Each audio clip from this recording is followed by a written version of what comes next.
Hey, Steve here for Bass Gear. As always, if you like what we put out, hey, please hit the like and subscribe. I'm going to talk about fishing line today. Mono, fluorocarbon, and braid. Which one do I use and what are the exceptions to the rules? Let's start with mono. We all start out with mono. It's cheap. That's a great thing about it. And to be completely honest, if I'm going fun fishing, I don't really spend a whole lot of money on the other stuff just because it's economical and it works in most situations. Now, if I'm fishing heavy grass, I always have a rod with braid on it or something like that. So don't say, oh, you're just being cheap, okay? Face it, mono does a lot. Okay, so monofilament. When do I use it? Well, like I said, fun fishing, just recreational fishing. If it's on the reels, I use it. Now, where does mono excel? Well, monofilament excels to me because it has some stretch. Okay, I want that stretch in certain situations. The two situations where I want that stretch is if I'm fishing a crankbait, like a rattle trap, or even like a square bill or something like that, where I need a little give, where the fish, they can tear off, they can pull off real easy. They're not on a single hook. So let's say treble hook applications for the most part, okay? Also, if I'm fishing a chatterbait, okay, a chatterbait is more, for some reason, and I don't completely know why the fish don't get the bait as good, is it hooks and holds fish, even though it's a single hook lure, more like a crankbait than it does a spinnerbait a lot of times. So again, I like that little extra stretch, and I'll even use a softer rod a lot of times with mono. Okay. Now, fluorocarbon. When do I use fluorocarbon? Well, in a majority of my flipping and pitching situations, I use fluorocarbon. It's got good abrasion resistance. It's strong. It doesn't have quite the stretch that mono does, and it's pretty invisible. So fluorocarbon, especially if I'm flipping and pitching in wood, I go with.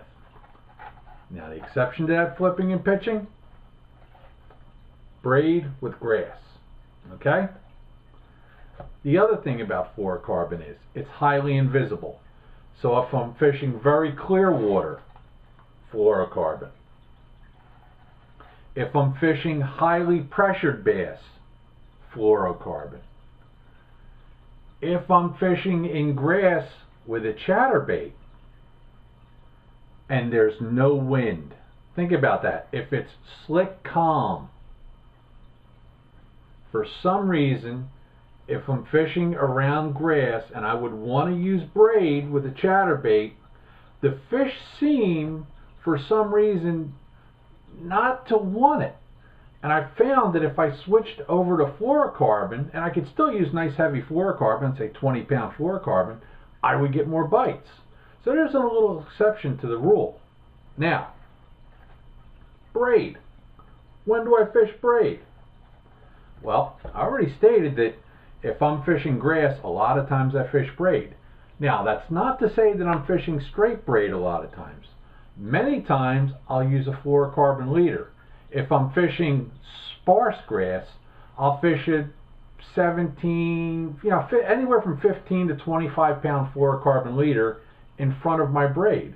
Now, how heavy a braid do I fish? Well, if I'm fishing something like, say, a buzzbait, I'll use 30-pound braid, especially if it's kind of sparse vegetation. The thicker the vegetation, the heavier I go. If I'm flipping and pitching thick grass, if I'm frogging or something like that, I go with 65-pound braid. If I'm fishing sparse grass and I'm dealing with bigger fish, maybe I'll jump up from the 30 to 50. Again, it's all on the situation. Now, drop shotting. I fish drop shot one of two ways. I either fish a drop shot straight up fluorocarbon, but lately I've been going braid to a fluorocarbon leader. Now, how long of a leader do I use? A lot of times if I'm fishing, I'm going to call it shallow water, water 10 feet deep or less, I'll use about a 6-foot leader. Okay, and especially if there's some watercolor, the fish tend not to get all messed up with like seeing the braid in front of them or something like that. If I'm fishing deeper, clear water, maybe I'll go to a 15-foot leader. That's kind of a long leader for a lot of applications. But there's guys in California that go to a 20 and 30-foot leader. I don't find that I need that on the East Coast. So let's recap. Hey, just going out for fun fishing, mono does a great job. And with crankbaits and stuff like that. You want to be stealthy? Use fluorocarbon. Thick grass cover? Go with braid. Hey, I'm Steve for Bass Gear. Thanks for tuning in.